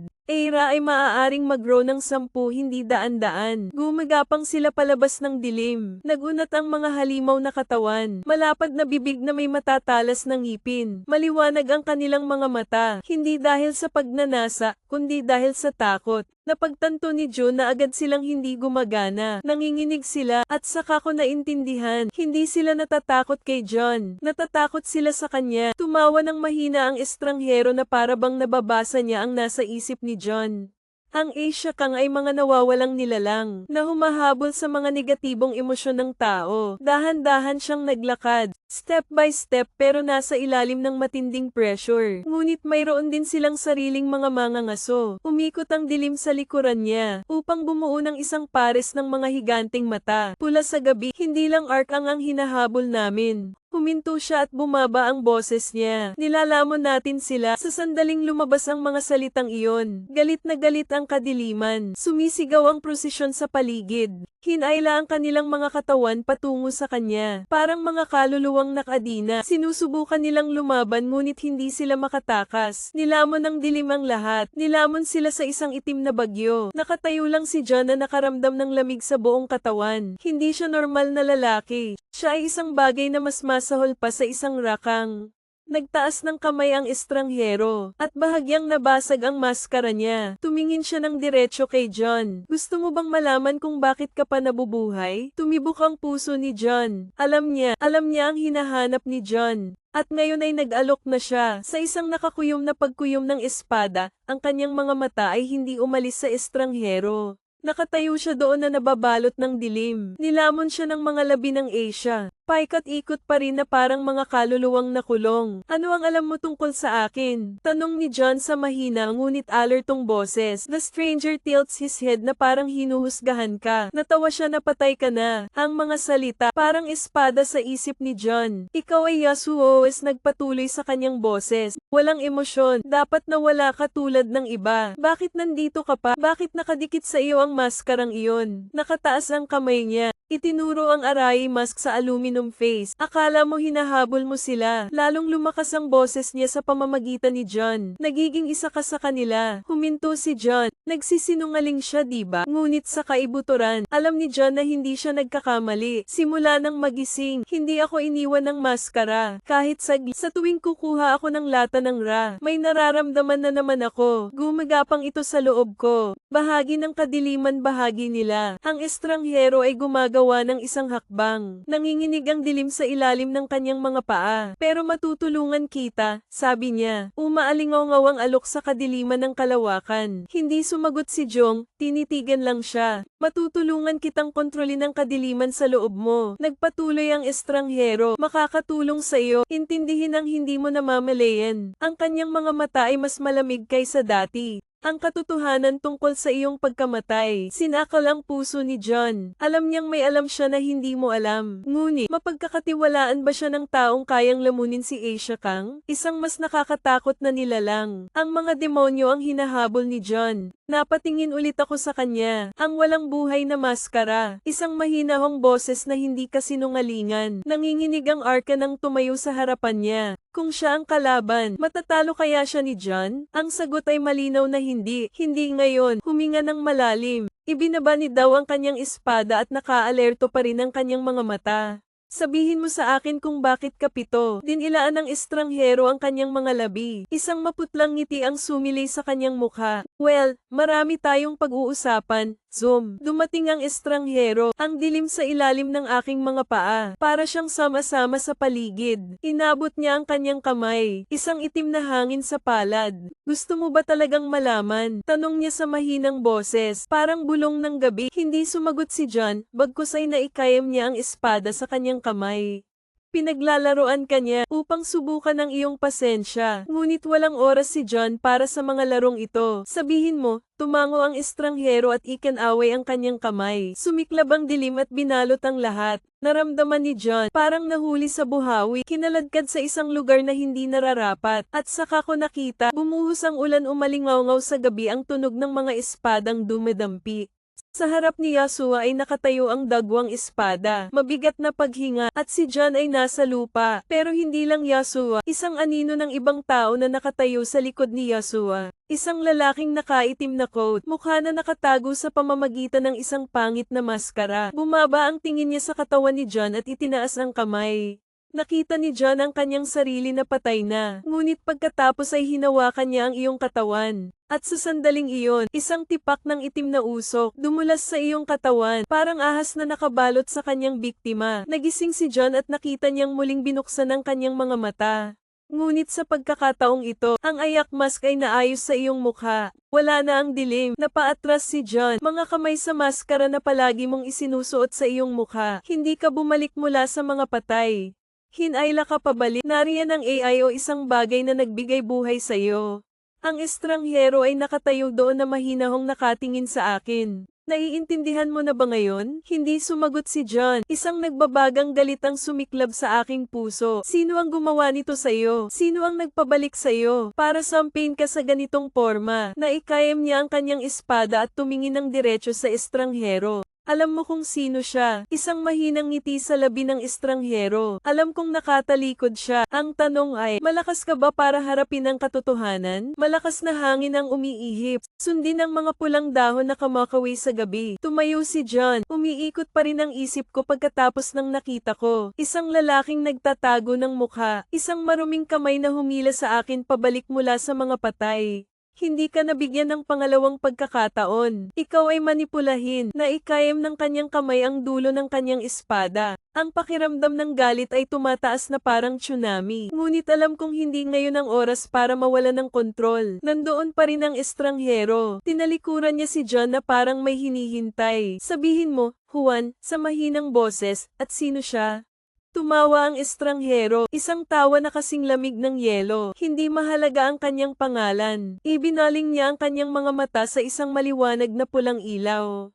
Ang mahalaga ay, handa ka na bang harapin siya o hindi? Isang jet ng itim na hangin ang tumataas mula sa kanyang katawan. Malawak na parang bagyo ng kadiliman. Umaalingaw-ngaw ang mga bulong sa kalawakan. Bawat tunog ay parang mga nawawalang kaluluwa na sumisigaw. Patunayan mo, John. Itinaas niya ang kanyang pulang dugong espada. Patunayan na ikaw ay sapat na malakas upang ituloy ang katotohanan. Nabasag ang espasyo na parang basag na salamin. At sa isang kisap mata ay sumugod ang estranghero. Paglalaro ng espada, uod ng reflector, agad na iniindayog ang espada para saluhin ang suntok. Ang VA ay tumama ng napakalakas na ang lupa sa ilalim ng kanyang mga paa ay pumutok. Ngunit hindi tumigil ang Kia. Nawala siya sa ulap ng itim na usok. Nasa likod lang siya ni John. Bumaba ang espada. Patak. Isang suntok ang palm unit sa hangin. Ngunit umatras si John. Siya ay hindi makatwirang mabilis. Walang paggalaw, walang pag-aalinlangan. Ang lahat ng kanyang mga pag-atake ay naglalayong sa mga kapintasan ni John. Parang inaway ka niya, daan-daang beses bago. Kinagat ni John ang kanyang mga ngipin. Hindi ka lang niya gustong subukan.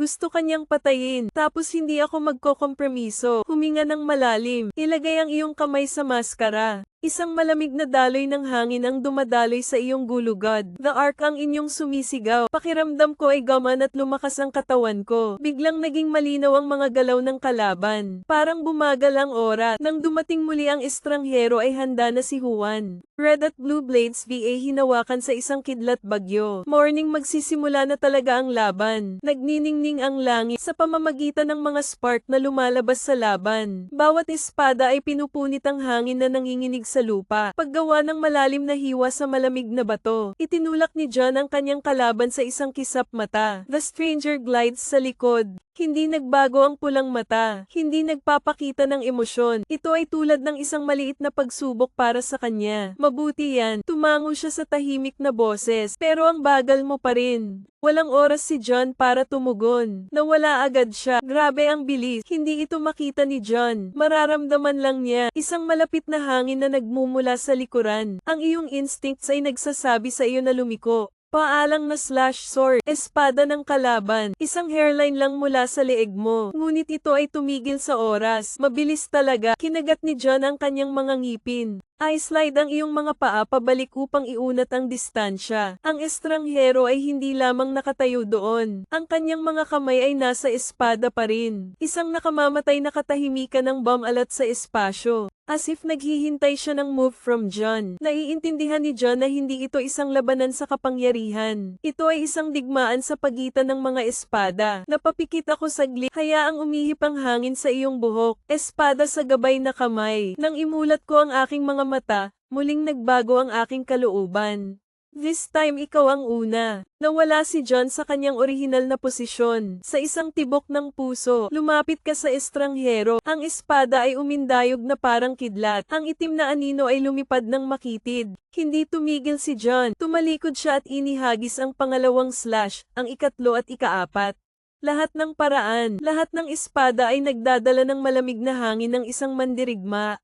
Wala nang pag-aalinlangan, mahinang sumimangot ang estranghero, kaya pa niyang umiwa. Pero this time hindi na siya kasing galing ng dati. Nakita ko ito at napangiti ako. Walang babala, inilagay ko ang lahat ng aking lakas sa isang huling suntok. Ang espada ay pumuputol sa kalawakan. Sinasabayan ng marahas na aypoypo. Mga estranghero na nakasuot ng espada. Ngunit ang pagpindot na ito ay hindi tulad ng huling pagkakataon. Isang malaking pressure ang bumuhos sa kanyang mga kamay. Pilitin siyang umatras ng ilang hakbang. Sa unang pagkakataon sa isang laban, nawalan siya ng balanse. Sinamantala ni John ang pagkakataon. Nagmamadali ka, itinutok ng espada ang tanging puwang na inihayag ng kalaban. Ngunit ikaw ay nakulong. Lumakas ang boses ng estranghero. Bago palang sumabog ang isang jet ng itim na gas mula sa kanya.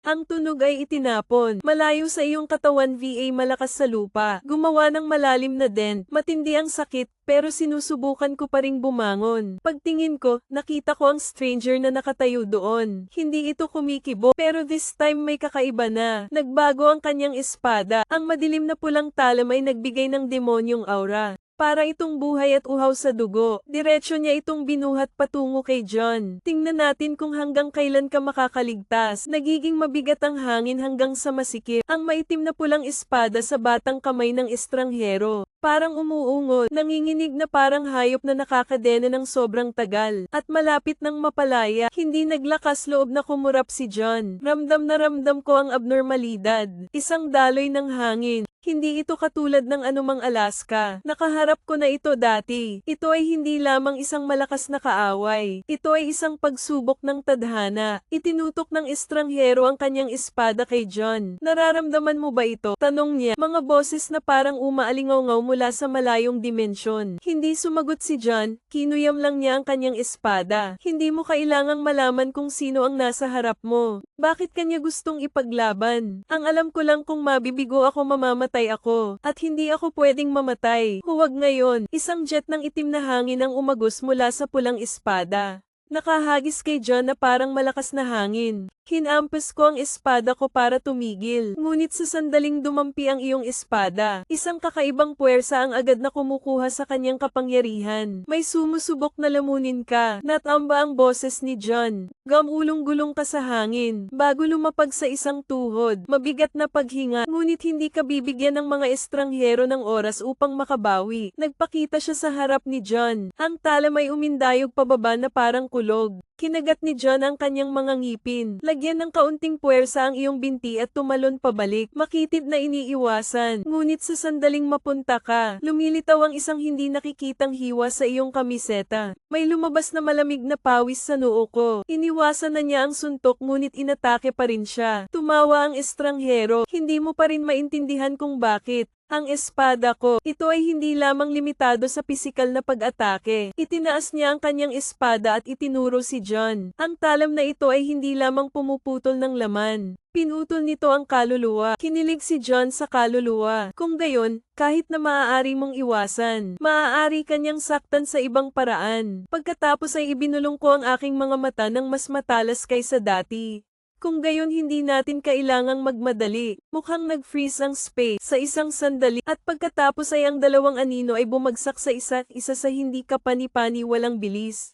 Umalingaw-ngaw na parang kulog ang tunog ng mga espadang dumedampi. Ang berdeng espada ni John laban sa pulang espada ng estranghero. Sa tuwing nag-aaway, nag-iiwan ng malalalim na bitak sa lupa. Hindi na lang defensive si John. Nagsimula kang umatake. Samantalahin ang iyong bili. Patuloy kang nagbabago ng posisyon. Gumawa ng serye ng mga maling silhouette para linlangin ang kalaban. Hindi naloloko ang mga estranghero. Umikot siya. Ang pulang talam ay pumuputol sa isang silweta. At kaagad, naramdaman ni John ang matinding kirot sa kanyang dibdib. Hindi niya kailangang tumingin. Naramdaman niya ang totoong posisyon ni John. Sa pamamagitan lamang ng gas, bumaba ang dugo mula sa sulok ng bibig ni Juan. Nagpunas siya at ngumiti. Malakas ka. Pinaikit ng estranghero ang kanyang mga mata, ngunit ikaw din. Ibaba ang iyong hininga at patatagin ito. Kung ang kanyang espada ay maaaring tumama sa kaluluwa, hindi ko na siya hahayaang magkaroon ulit ng pagkakataong iyon. Napapikit ako ng tahimik, marahan ang ihip ng hangin. Dala ang tunog ng pulang dahon ng maple, bumagsak sa lupa, at nang imulat ni Juan ang kanyang mga mata, nagbago na naman ang buong mood ko. Nagtaas ng kilay ang estranghero. Ano ito? Hindi sumagot si John. Mas mabilis ka lang pumasok kaysa dati. Sa sandaling bumagsak si John sa kalawakan na parang isang pagkawasak. Ang iyong anino ay kumikinang na parang isang ilusyon. Napakabilis na ang mata ay hindi makasabay sa kuko. Mga estranghero na nakasuot ng mga espada ng katutubo. Ngunit ang kanyang espada ay tumatama lamang sa hangin. May malakas na hangin sa likod niya. Lumitaw doon si John, blade swinging down 01 fucking ingay. Mabilis na tugon na estranghero ay naging stopper na si Ken. Dalawang blades magkasama, lumilikha ng shockwave, lumilipad ang mga bato sa paligid. Pero sa pagkakataong ito ay hindi na siya agad nakalaban. Dahil sa sandaling harangan mo ang suntok, naramdaman niya ang malamig na agos ng hangin na dumadaloy sa kanyang gulugod. Hindi lang tumagos sa katawan ng suntok ni John. Pinutol nito ang kanyang kaluluwa. Huminto ang estranghero, sakit sa dibdib, parang may binubunot sa katawan. Kinagat niya ang kanyang mga ngipin. Ngunit sa sandaling iyon ay nawala muli si John. Isa pang espada ang nakadikit mula sa kaliwa. Pagkatapos ay isa mula sa kanan at isa mula sa likod. Si John ay nasa lahat ng dako. Sinusubukan ng mga estranghero na abutin. Ngunit sa tuwing dumadampi ang espada ni John, pakiramdam niya ay inaalis ang kanyang kapangyarihan. Unti-unti, goddamn it, nagngangalit siya, namumula ang mata sa galit. May kailangan siyang gawin kaagad. Isang haligi ng itim na gas ang sumabog mula sa kanyang katawan. Itulak ang boltahe palayo, tinakpan ng alikabok ang buong larangan ng digmaan. Gamulong-gulong sa himpapawid at lupa, bahagyang nakayuko ang mga tuhod. May nararamdaman ako, isang pagbabago sa daloy ng hangin ng kalaban. Hindi na ito tao. Mula sa alikabok, ang kanyang mapupulang mata ay kumikislap na parang mga ilaw ng impyerno. NDT-0. Mas malakas pa sa malamig ang boses niya. Pero hindi lang ikaw ang makakaputol nito. Ang espiritu ng alikabok ay natutunaw upang ipakita ang hitsura ng estranghero. Ang kanyang balabal ay punit-punit upang ipakita ang isang katawan na puno ng malademonyong ukit. Parang may something. Matagal na itong nasa kaluluwa niya. Nanginginig ang pulang espada sa kamay niya. Naglalabas ng mga malagim na helanghing na ito. Pisil ang espada. Alam kong kasisimula pa lang ng laban na ito. Tumayo si Jong. Ang iyong mga mata ay sumasalamin sa kalaban. Ay unti-unting nagbabago. Binalot siya ng itim na hangin. Sila ay parang mga kaluluwang namimilipit sa sakit. Hindi ka na tao. Malalim ang boses niya pero puno ng katiyakan. Tao, tumawa ang estranghero, baluktot na tawa na parang umaalingaw mula sa underworld. Hindi mahalaga ang kahulugan na iyon. Kapag ang kapangyarihan ang nagtatakda ng lahat, bigla siyang nawala. Hindi na nagulat si John. Nararamdaman ko, bumunot siya ng pulang espada na parang dugo. Dumiretso sa iyo mula sa kaliwa. Lumingon si John para pigilan si Ken. Ngunit kaagad, isa pang espada ang lumitaw mula sa likuran. Tinutukan niya ang likod ng iyong ulo. Ang dalawang espada ay walang oras para mag-isip. Ang matalim na talam ay dumausdos malapit sa kanyang leeg na pinuputol ang ilang buhok. Mabilis talaga, ngunit hindi sa oras upang kontrahin ang pag-atake ay lumitaw ang isa pang anino. Hindi lang isang kalaban. Out of the darkness, iba pang entity ang umuusbong. Pangit na silweta, mga mata na kumikinang, mga kaluluwang napiunit ngunit may hawak pa ring mga espada. Hindi siya lumalaban mag-isa. Siya ay nagdadala ng hukbo ng mga kaluluwa. Dead Network zoom back, mabilis tingnan. Ang mga nilalang na ito ay hugis mandirigma. Ngunit ang kanilang mga kaluluwa ay ikinulong ng estranghero. Hindi sila rakang. Sila ay mga taong nabuhay. Isa na itong puppet. Tumawa ang estranghero. Nakikita mo ba? Ito ang kapalaran ng mahihina. Hindi nila kayang hawakan ang kapangyarihan sa kanilang sarili. Kaya binigyan ko sila ng isa pang pagkakataon. Maging bahagi ko. Tumingin ito sa kanya at pinalambot ang boses. Hindi mo sila binigyan ng pagkakataon. Ninakaw mo ang kanilang mga kaluluwa. Isang malamig na hangin ang umiihip, at pagkatapos ay magsisimula ang tunay na labanan. Bumulusok sa gitna ng gabing puno ng mga kaluluwa. Ang talam ng espada ay kumikinang na parang buwan sa kailaliman. Bawat espada ay gumuhit ng mahahabang guhit ng liwanag sa kalangitan. Parang sayaw sa underworld. Kayong lahat, matulog ng maayos. Ang iyong espada ay hindi lamang tumatama sa katawan. Pinapalaya nito ang kaluluwa mula sa mga tanikala nito. Ang mga bingkong nilalang ay naglalaho, nag-iiwan ng mahinang puting usok. Ang mga kaluluwa ay sa wakas ay malaya. Ngunit ang estranghero ay hindi kumikibo. Lumapit siya na may pulang mata sa dilim. Maaari mong ilabas ang mga ito ng maraming beses hanggat gusto mo. Pero hanggang sa napagtanto mo, hinampas niya ang kanyang espada na may marahas na pagsabog ng itim na hangin. Isa ka ring kaluluwa, siya ay nakakulong sa kanyang sarili. Aking takot, nilamon ng dilim si John, at sa gabi ay may nakakatakot na tawa. Binalot ng dilim si John, kasing lamig ng daan-daang di nakikitang mga kamay na nakakapit. Sinusubukang i-drag ka sa ibaba, isa ka ring kaluluwa, nakulong sa sarili niyang takot. Umalingaw-ngaw pa rin sa aking isipan ang mga salita ng estranghero. May halong nakakakilabot na tawa, mula sa kalaliman ng gabi. Pamilyar ang tawa na iyon, hindi ang kaaway sa harap mo, hindi sa anumang ayakang na nakaharap ko. Ang demonyo ang nilamon ka. Noong gabing namatay ka, ng demonyong suot mo sa mukha mo. Bahagyang nanginig ang maskara, na puno ng mabigat na pakiramdam nila ng katawan ni John. Umiikot ang isip ko na parang gumuguho ang realidad. Bumabalik ang mga dating alaala. May nakita akong picture ni Yasua, ang nayo na dati mong pinrotektahan. Mga araw ng pagsasanay sa espada. Yung mga panahong pilit mong pinipigilan ang kawalang ingat ng kapatid mo. Pagkatapos ay natagpuan ko ang aking sarili na nahuhulog. Tumagos ang espada ni Yasua sa kanyang dibdib. Bumabalik ang sakit na parang hindi naghihilom ang sugat. Ang dilim sa labas at ang dilim sa iyong isipan ay isang kapatid, lumulubog na. No-zoom greeted ngipin clenched ang espada. Hindi ko hahayaang kunin ako ng takot, kahit sa dilim ikaw pa rin. Isang eskrimador, isang mangangaso ng Archon, isang naghahanap ng katotohanan. Huminga ako ng malalim at binuksan ang mga mata ko. Sa walang katapusang kadiliman, isang kislap ng liwanag. Isang espada, hindi yung espadang hawak mo. Isa itong espada sa isip ko. Ito ay sumisimbolo sa iyo. Para sa paraan na iyong pinili, walang pag-aalinlangan na inabot ng uod at hinawakan ito ng dumadagundong. Isang pulang ilaw ang sumiklab sa buong gabi. Itinulak pabalik ang dilim, parang salamin ang nabasag na espasyo sa paligid ko. Tumayo ako doon pabalik sa realidad. Sa harap mo, napaatras ng isang hakbang ang estranghero. Pulang mata na puno ng pagtataka. Hindi mo ito masisira. Walang sinabi si John na ikayam ko lang ang espada. Ang pulang espada ay tila nakakuha ng bagong lakas. Hindi ko hahayaang lamunin ako ng dilim sa pagkakataong ito. This time ako na ang tatapusin ng lahat. Nagmamadaling pumasok si John. Ang espada ay gumuhit ng pulang linya sa kalawakan. Mga estranghero na nakasuot ng mga swinging sword. Ngunit sa sandaling dumampi ang kanyang espada kay John. Isang marahas na pagkabigla na umusbong na tunog. Napaatras ang dalawa. Sa magkabilang gilid ay pumutok ang lupa sa ilalim ng kanilang mga paa. Nagsisigawan ang mga espiritong nakakadena. Hindi tayo maaaring makialam sa labanang ito. Ito ay hindi lamang isang paghaharap sa pagitan ng dalawang eskrimador. Ang labanan ang nagpasya sa sariling kapalaran ni John. The stranger gritted his teeth, kumislap ang mga mata niya sa kabaliwan.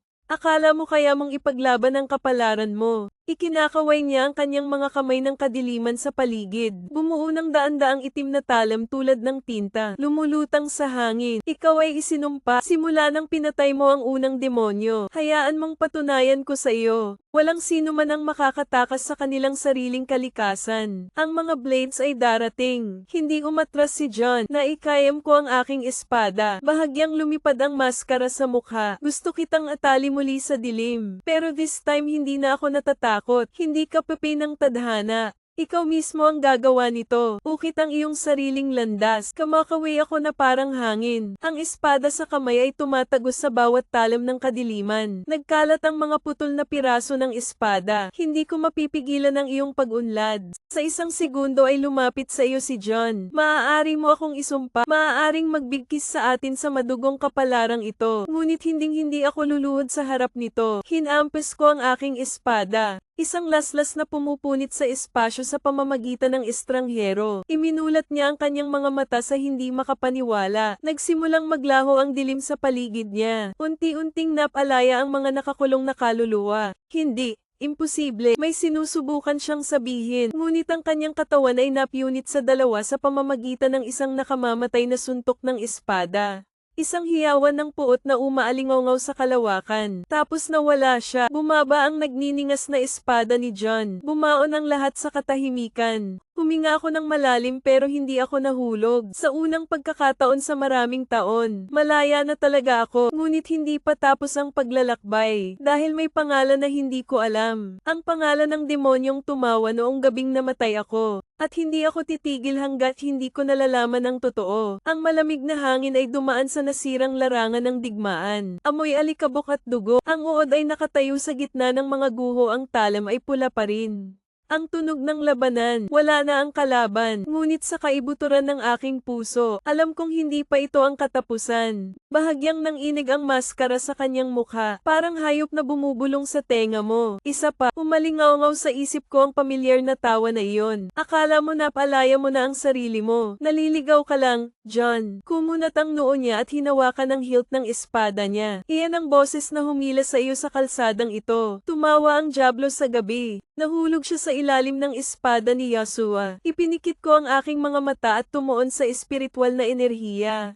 Ay umiindayog sa paligid ko. Isang pangalan kung mahahanap mo ito. Sinumpa ako ng pangalan ng anak ko. Baka masira ko ang kadena na ito minsan. At magpakailanman, biglang isang matinding sakit ang tumagos sa ulo ni John. Nakayuko siya sa kamay niya habang nakahawak sa lupa. Ang malabong mga larawang lumalabas sa iyong mga mata. Isang panaginip o marahil isang baluktot na alaala. Nakikita ko ang aking sarili ngunit hindi ang zoom ng kasalukuyan. Isang bersyon mo bago ka mamatay. Isang mapagmataas na kapatid, isang walang talo na eskrimador, isang lalaking nilamon ng sarili niyang hinala. Nakita ko ang huling sandali ko. Tumagos ang espada ni Yahshua sa kanyang dibdib. Mainit na dugo ang lumalabas sa kanyang bibig. Ngunit sa likod ni Yahshua ay isang anino ang kumikislap. Isang nilalang na may nagniningas na mga mata. Ibinuka ang bibig sa isang baluktot ng ngiti. Kaya lagi kang nandyan. Binuksan ni John ang kanyang mga mata. Ngayon alam mo na ang demonyo ay hindi basta-basta tumatawa kapag namatay ka. Nandyan na ito mula pa bago ang labanang iyon. Bumulong ito sa iyong kamay, naghahasik ng pagdududa. Mag-apoy ng puot sa iyong puso. Para kay Yahshua, hindi ka lang nilalamon pagkatapos mong mamatay. Inilalagay ka nito sa landas ng pagkawasak sa simula pa lang. Higpitan ang hawakan ng espada. Mata sa determinasyon. Ano pangalan mo? Bulong ko na parang naghahamon. Gumalaw ang kadiliman sa paligid. Muling umalingaw ang isang tawa. Sa pagkakataong ito ay mas malinaw kaysa dati. Gusto mong malaman ang pangalan ko? Nanginginig ang espasyo. Namuo ang dilim sa harapan ko. Dalawang pulang mata ang kumikinang sa gabi. Pagkatapos ay halika at hanapin mo ako. Tapos lumabas lahat. Binuksan ni John ang kanyang mga mata. Natagpuan ko ang aking sarili na nakatayo doon sa mga guho. Pero ngayon alam ko na kung saan pupunta. Hinahanap ang huling Asia Kang. Alamin kung sino ang nagmamanipula sa iyong kapalaran. At sa pagkakataong ito ako na ang magtatapos sa lahat. Ang apoy sa gitnang sona ay hindi kailanman nasusunog. Sobrang matindi. Ngayon, alam ko kung sino talaga ang nasa likod ng lahat ng trahedya ko. Isang Alaskan page na nagmanipula sa iyo mula sa simula. Ngunit ang demonyong iyon ay hindi madaling magpakita. Hinahamon ka nito, provoke ka at hahabulin mo hanggang dulo. Umalingaw ang mga yapak ni John. Kabilang sa mga guho ng isang abandonadong nayon. Nalanta ng mga puno ang tigang na lupa 01 anino. Ngunit sa mabigat na hangin na ito, may nararamdaman ako, kadiliman. Ito ay hindi isang bagay na makikita ng mata. Pero may maskara sa mukha ko. Nakikita ko kung ano ang nakatago sa gabi. Ang mga baluktot na kaluluwa. The wandering entity ang mga labi ng takot. At sa gitna ng lahat ng pamilyar na hanging ito. Dito ka na, nagriring na naman ang boses na iyon. This time hindi na umaalingaw sa isip ko. Lumalabas talaga sa harap mo. Huminto si John. Isang nagbabadyang anino ang lumitaw. Isang malaking high entity, nakayuko ang likod niya na parang may dalang 1,000 paghihirap. Ang mga pulang mata nito ay diretsyong nakatingin sa iyo. Ito ay hindi tungkol sa pananakot, ito ay tungkol sa kasiyahan. Natagpuan mo ako, maglakas loob ka bang harapin ang katotohanan? Hindi sumagot si John, hinugot niya ang itim na espada, tumawa ng mahina. Bago mo ay ugoy ang iyong espada, hayaan mo akong magtanong sa iyo ng isang bagay. Sigurado ka bang kaaway mo ako? Sa sandaling iyon ay dumaan ang malamig na hangin, magdala ng pamilyar, isang larawan mula sa nakaraan. Nakikita ko ang sarili ko, nakita ko si Yasua, at nakikita ko itong anino. Sa huling labanan ng magkapatid, ngunit sa pagkakataong ito, nakita ni John ang isang bagay na hindi pa niya nakita. The moment na tumagos sa kanya ang espada ni Yasua, pinuprotektahan ako ng anino na ito. Hindi ito manipulator, yung nakahawak sa iyo ng mahigpit. The truth is so clear, Ira, hindi kaaway ang page na ito.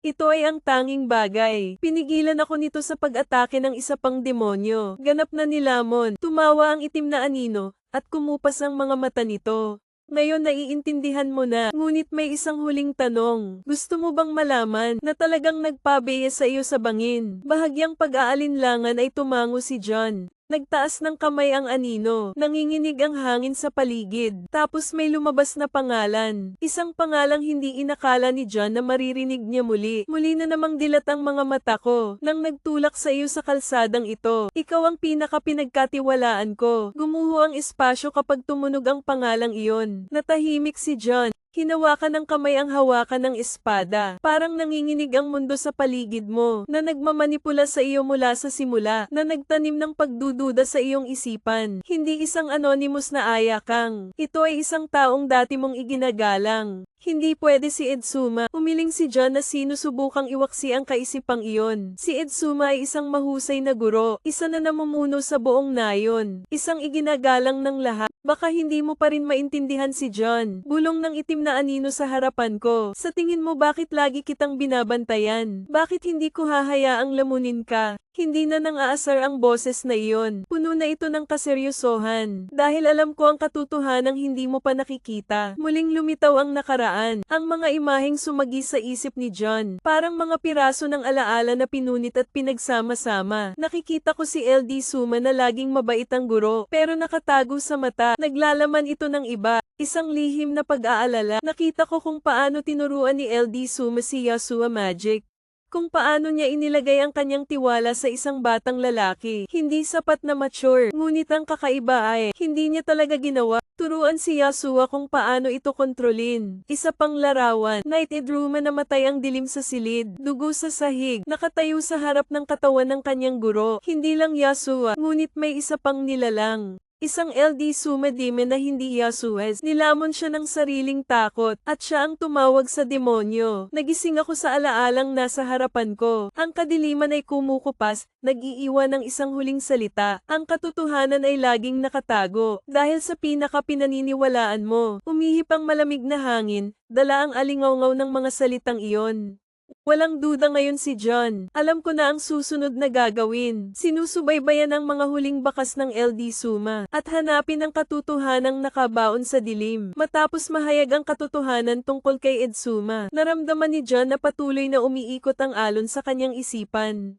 Lahat ng pinaniniwalaan ko all this time, baka pabalat lang ng kasinungalingan. Ngunit, wala akong panahon para malunod sa pagdududa. Kung talagang nagpatawag ng demonyo si LD Suma, then sure may mga clues pa rin na hindi nabubura sa paglipas ng panahon. At alam ni John ang tanging lugar na maaaring maglaman ng sagot. Ang lumang templo ng espada. Bumagsak ang liwanag ng buwan sa mga hagdan ng karbon. Dalhin si John kung saan nagsimula ang lahat. Ang lumang templo kung saan itinuro ni LD Suma si Yasua. Ngunit ngayon ito ay isang inabandonang pagkasira. Ang mga puno ay tinutubuan. Nabasag ang mga dingding at nagkaroon ng nakakatakot na katahimikan. Tinatakpan ang mga uod na pumapasok sa loob. Bawat hakbang ay umaalingawngaw sa lamig. Nandoon pa rin ang altar. Ngunit ang lahat ng mga scroll at mga dokumento ay bulok. Isang bagay na lang ang natitira na hindi nagalaw ng panahon. Isang malaking scroll na nakasabit sa gitna ng kwarto. Dahan-daang buksan ito ng zoom. Tumibok ang puso ko habang lumalabas ang loob. Hindi ito imahe ng isang mabait na guro. Ito ay hindi isang larawan ng isang mahusay na master. Ito ay isang Edsuma na may mga mata na puno ng takot. Nakatayo sa harap ng hindi kilalang nilalang. isang demonyong may nagniningas na mga mata, at sa ilalim ng painting, isang linya lang ang nakasulat sa tinta. Tuyo na, gumawa kami ng deal. Naging mabigat ang hangin sa templo. Mula sa dilim isang madilim na lan. Pagkatapos ay nagsalita ang isang pamilyar na boses. Hindi ka dapat maghukay ng masyadong malalim. Agad niyang ibinaling ang kamay sa hilt ng espada. Nagtipo ng kadiliman upang bumuo ng isang anyo, isang malaking high entity. Nakasuot ako ng punit-punit na pulang sando, gamit ang basag na maskara, takpan ng totoong mukha, at i-zoom ang pagkilala kaagad. Ito ay hindi isang normal na Asia Kang. Ito ang nilalang na nagnakaw ng Edzuma, at marahil ay hindi ito sumuko sa kanyang ambisyon. Ang templo bilang pangit sa pamamagitan ng pagkakaroon ng entity. Sa harap ni John, parang lumiliit ang espasyo. Ang mga pader ay nagliliyab ng malamig na hangin. Humakbang pasulong ang nilalang na nakasuot ng punit-punit na pulang kamiseta. Basag na maskara nito, sinasalamin ang kumukupas na buwan, habang ang mga mata sa likod niyan, nasusunog na parang dalawang pulang hukay ng karbon. Masyado nang malayo ang narating mo. Hindi naman talaga boses tao. Parang tunog na umaalingaw-ngaw mula sa mga patay. Parehong malayo at nakakasilaw ngunit pamilyar din. Hinigpitan ng uod ang espada. Ang bawat kalamnan sa iyong katawan ay tense. Ngunit hindi dahil sa takot, pero dahil sa galit. Ano ka ba? Mahinang tanong niya sa mahinang boses na tumawa ang entidad. Wala akong pangalan. Dahil bahagi tayo ng lahat ng nakalimutan. Pero pwede mo akong tawagan, ang kapahamakan. Ang pangalang iyon ay nagpapakapal ng hangin. Ngunit hindi hinayaan ni John ang kanyang sarili na mapigil. Ilabas mo ang iyong espada. Ang espada ay pula bilang dugo na sumasalamin sa malamig na buwan. Sabihin mo sa akin, ano ang ginawa mo sa mga salitang LD Suma? Ano ang pakikitungo niya sa iyo? Huminto sandali ang entity at pagkatapos ay isa. Ang boses na parang bulong ng dilim. Sagot nito, ipinagpalit niya ang kanyang kaluluwa sa kapangyarihan. Ngunit hindi para sa iyong sarili. Hindi para sa sarili mo. Mabalahibong kilay. Muling tumawa ang entity. Sa pagkakataong ito ay isang nakakatawang baluktot na lalaki. Para protektahan ang pinaniniwalaan niyang pag-asa ni Ionia. Para protektahan ang mga taong pinagkakatiwalaan niya. Yasuo Team John tulad ng isang matalo. Hindi pala namatay si Edzuma sa assassination. Inilagay niya ang sarili sa kamay ng demonyong ito para protektahan si Yasuo. At kung totoo man iyon, ang talagang minamanipula noong una ay si John. Naniwala kang taksil si Yasuo, na si Yasuo ang pumatay. Pero sa totoo lang, nakasangla ka lang sa isang power play. Ito ay mas malaki kaysa sa isang nakakuyom na espada. Upang ang mga kasukasuan ay puti, matagal mo nang hinahabol ang isang multo ng nakaraan. Pero ngayon wala na akong dahilan para magtago. Tumingin ka ng diretso sa entity na nasa harap mo. Hindi na ako minamanipula mo. At sa isang kisap mata ay lumapit siya. Pinunit ng pulang espada ang kadiliman. Ang nagniningas na pulang espada ni John ay pamunit sa buong gabi. Dumiretso sa entity na tinatawag na damnation. Ngunit sa sandaling mahawakan ito ng espada, isang putok ng itim na hangin ang nagtutulak sa iyo pabalik. Gamulong ang dilim, parang mga kamay na umaabot mula sa impyerno. Nakabalot ng mahigpit na parang nilalamon ka. Akala mo kaya mo akong putulin. Umalingaw-ngaw ang mahinang boses ng entity. Parang echo mula sa patay. Wala tayong anyo, walang kaluluwa. Ako na lang ang natitira. Kapag itinapon ng mga tao ang kanilang sarili, nagngangalit ang hari, binabasag pa rin ang kadilimang nagbubuklod sa akin. Kahit ano pa ang entity na ito, hindi ko nahahayaang manipulahin ulit ako nito. Lumiliit ang dilim, para ibunyag ang nakatagong mukha, sa likod ng gumuguhong maskara ng kapahamakan. Ngunit nang makita ito ni Juan, nagkaroon ng marahas na landshock sa buong isip ko. Yung mukha mo, isa pang John, ngunit walang laman ang kanyang mga mata. Balat na kasing putla ng bangkay, at sa labi niya ay may baluktot ng ngiti. Naiintindihan mo ba? Damnation pitong sana tumawa ng mahina. Hindi ako estranghero. Ako ang bahagi kung saan itinatakwil mo ang pagdududa. Ang takot na pagtaksila ni Yasuo. Ako ay ikaw kung hahayaan mong sakupin ng kadiliman. Nakaramdam si John ng matinding sakit sa kanyang isipan. Bumalik ang mga alaalang pilit kong kinakalimutan.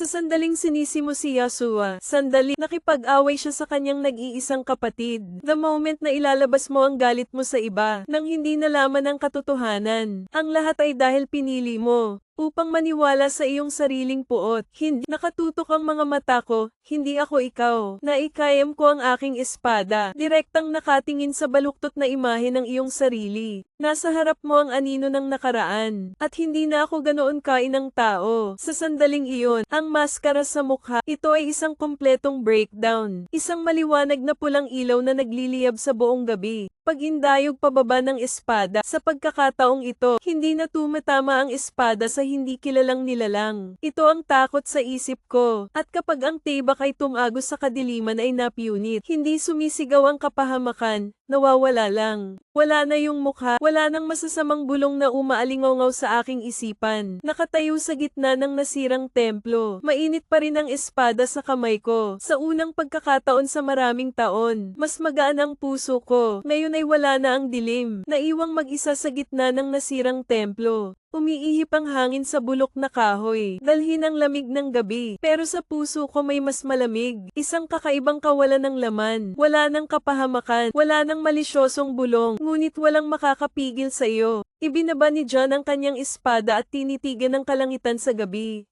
Sa lahat ng mga taon na ito ay hinayaan kong atali ako ng nakaraan. Ngayong nasira mo na, sino ka na? Dumaan ang banayad na simoy ng hangin. Sundin ang nagniningas na pulang dahon ng maple. Mula sa mga puno sa labas, umiikot sila, sumasayaw sa hangin, bago mahulog sa iyong paanan. Naalala ko ang isang araw na matagal na ang nakalipas. Isang dahon ng maple, isang salita ng pampatibay loob, isang kapatid na minsan kong minahal. Pinisil ng Yasuo worms ang mga kamay. Ngunit sa pagkakataong ito ay hindi dahil sa galit. Ito ay dahil sa pagkilala. Hinahabol mo ang anino ni Yasuo sa lahat ng oras. Ngunit sa huli, ang talagang ipinaglalaban mo ay ang iyong sarili. Sinisi mo si Yasuo, pero ang bumubulag sa iyo ay ikaw. Siguro oras na para harapin ang katotohanan. Yumuko siya para kunin ang isang dahon ng maple mula sa lupa.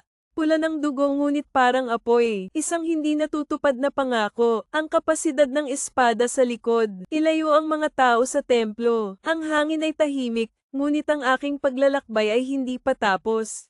Hahanapin ko si Yasuo, hindi para sa paghihiganti, hindi para makakuha ng hustisya, kundi makinig sa katotohanan. Umalis si John sa templo. Iniwan ng mga guho ang mga multo ng nakaraan. Sa harap mo, ang trail ay umaabot sa makakapal na kagubatan ng Ionia. Umihip ang simoy ng hangin sa mga puno, dalhin ang amoy ng mamasa-masa na lupa at malamig na ambon. Gaano nakatagal, nararamdaman ko ang kapayapaan tulad nito. Pero alam ni John, ito ay simula pa lamang ng isang bagong paglalakbay. Isang paglalakbay na hindi na pinagmumultuhan ng puot. Ito ay tungkol sa paghahanap ng katotohanan. Yasuo ang pangalang iyon ay umaalingaw sa iyong isipan. Hindi na kasing bigat ng dati. Iba ang pakiramdam. Ito ay isang pagpapasya. Hindi ko na gustong ituloy si Yasuo bilang isang taksil. Gusto kong harapin ang kapatid ko bilang kapatid. Ang kadiliman na minsang kumuha ng aking kaluluwa. Ngunit hindi ito maaaring magbigkis sa iyo magpakailanman. Naunawaan iyon ni John para talagang sumulong.